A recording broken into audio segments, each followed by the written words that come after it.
Another question. Investment 101 tips for beginners. First thing I have to say is that saving money trumps everything else. Right. What I've got here is, the impact of outperforming the market by 1% versus the size of your portfolio. So, over here, if you have a $1 million portfolio and you outperform the market by 1%, that's worth $10,000 to you. If you have a $1,000 portfolio and you outperform the market by 1%, that's worth $10 to you, right?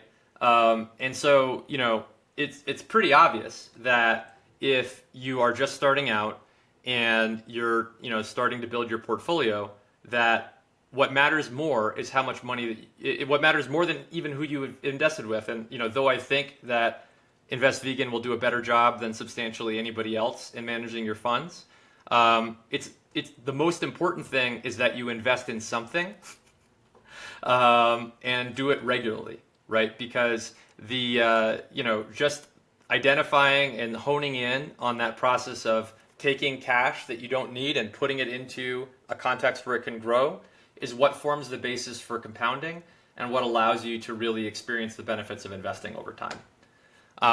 The other thing that I would really identify is, some specific investment goals, right? And this can be a little fuzzy. Most people that I talk to who are in their 20s are like, retirement? Yeah, sure. I just don't want to die super poor.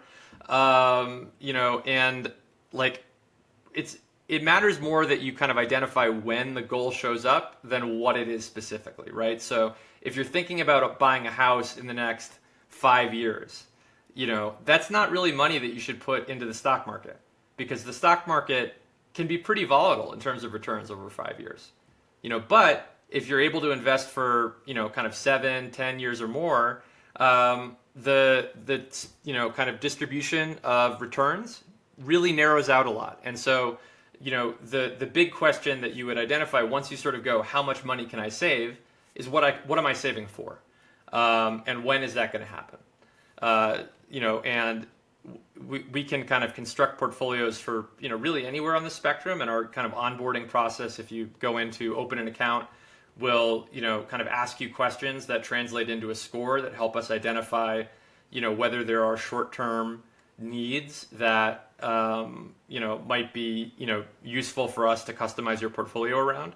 But, in general, knowing what you're doing this for matters a lot.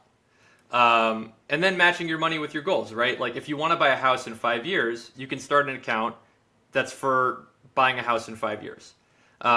If you want to create a portfolio that will basically fund your charitable giving over time, that's another thing entirely.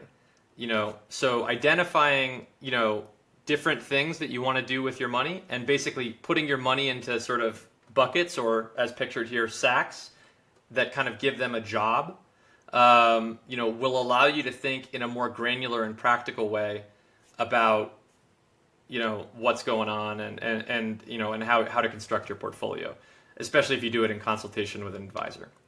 I'd also say don't be a sucker, right? This comes from one of our pieces on our resource center.